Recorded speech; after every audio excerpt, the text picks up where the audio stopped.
Boston Garden was home to many great Celtic championship teams, but the 1985-86 Celtics, led by three-time MVP Larry Bird, were truly something special.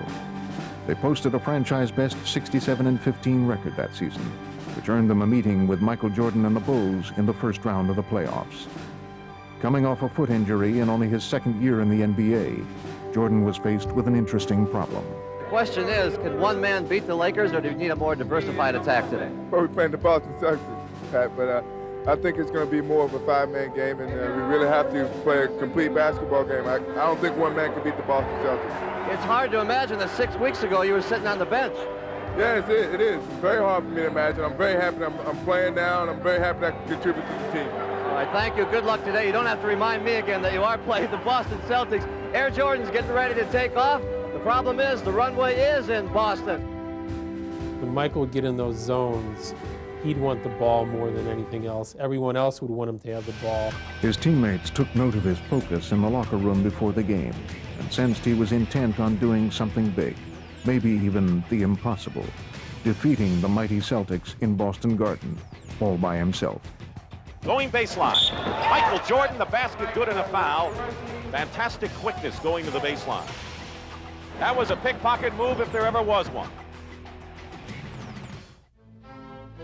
But Larry Bird's Celtics presented an imposing obstacle indeed. United by Bird's vision, they were the consummate passing team. Bill Walton had joined the Celtics that year and blended flawlessly with their chemistry in his role as sixth man. Bird from Walton. On the other hand, the Celtics fans had never really seen an individual talent like Michael Jordan. And on April 20th, 1986, he was the center of their attention, even as the Celtics center, Robert Parrish, scored for their team. Parrish gets free. And so the battle waged, with Jordan evoking hushed cries of anguish mixed with amazement from the savvy fans, while the Celtics' gritty play inspired their cheers. Who wants it? McHale! He was almost on his back. Taking the tempo away from the Celtics, trying to Michael Jordan right now.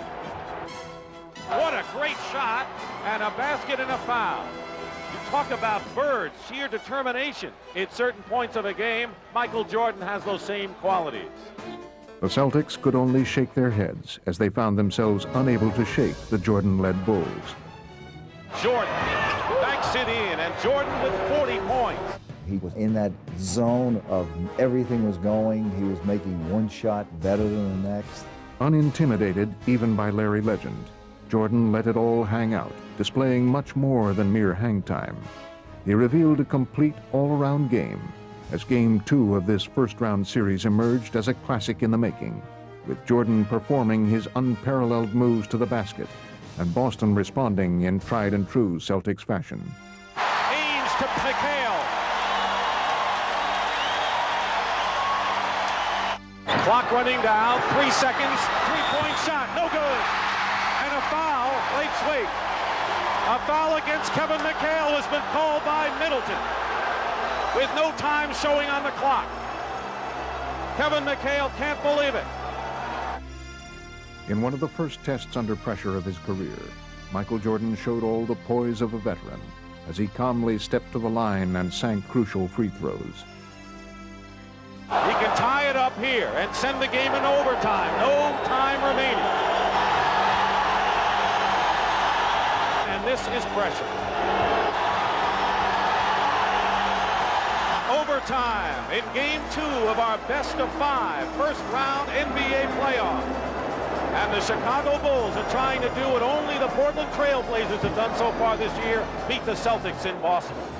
Long range, Jordan hits it, 56 for Jordan. And that ties the Chicago Bulls all-time leader, Bob Love.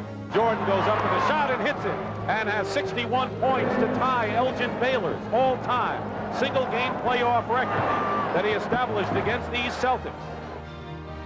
Jordan ties the game. Oh, boy. 63 points, and you're looking at an all-time record. Oh, boy. Michael Jordan.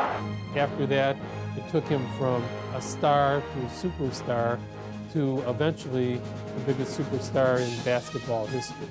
In the end, the Celtics prevailed.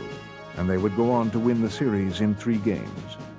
But from that day forward, the history of Boston Garden would include not only the many championships of Celtic teams past, but also the remarkable playoff performance of a young Chicago Bull named Michael Jordan.